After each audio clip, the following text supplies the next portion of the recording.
our weekly golf update with junior Patrick Flavin.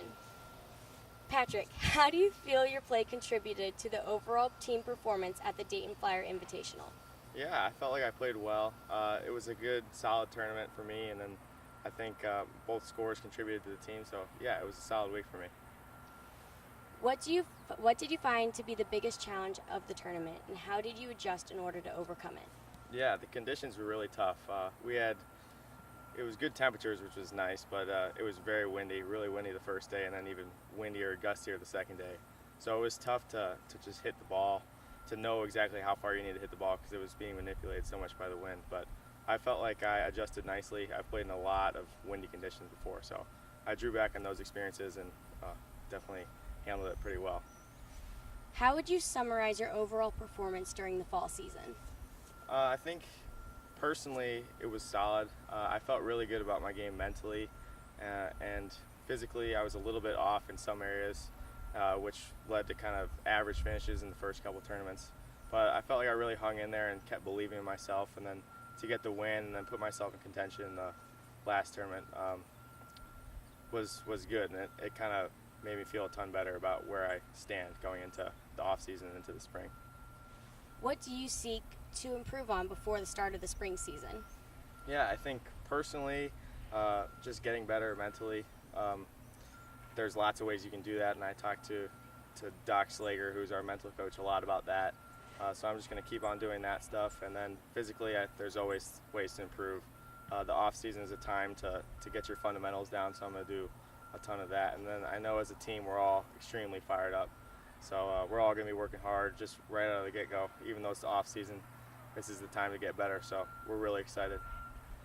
We are here with head coach Zach Zedrick for the Golf Weekly Update. Coach, the team tied for 5th place at the Dayton Flyer Invitational, their best team finish of the fall season. What did the team do differently in this tournament to achieve this accomplishment?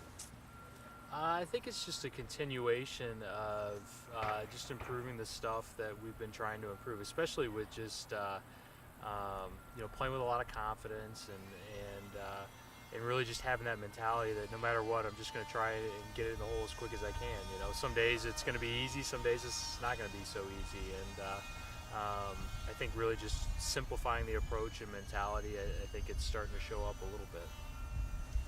How would you summarize the team's overall performance during the fall season? It's improving. I mean, I'm an honest guy. I mean, it was disappointing the way we played this fall, I think, in a lot of ways. Just disappointing in that we feel like we're a lot better than I think what showed up. But the great thing is we our guys are doing a good job drawing on the positives and finding ways to get better every week, and it's it was good to see a much higher finish, although I think the guys really felt like there was a lot that was left out there at NCR, especially yesterday. But it's a resilient group of guys. They're working hard. They're really close to getting over the hump. But again, it's just about, kind of our mantra is keep finding ways to get just a little better every day. What do you seek for the team to improve on before the start of the spring season? Oh man, I mean it's like different for every guy, but I think the important thing to know is, and Patrick talked about it, there's always a ton of things you can get better at. I think what's great and what's exciting, I know there's a lot of guys that are fired up about the off season and want to build off of a little bit of momentum here at the end and build off of the fact that they can see the light at the end of the tunnel and see the fact that we're really close to playing much, much, much better golf as a team, and they want to take advantage of these next few months, get as much as they can out of it, and then be ready to go once we get back for classes in the spring, and then we compete right away in early February. Thanks, Coach.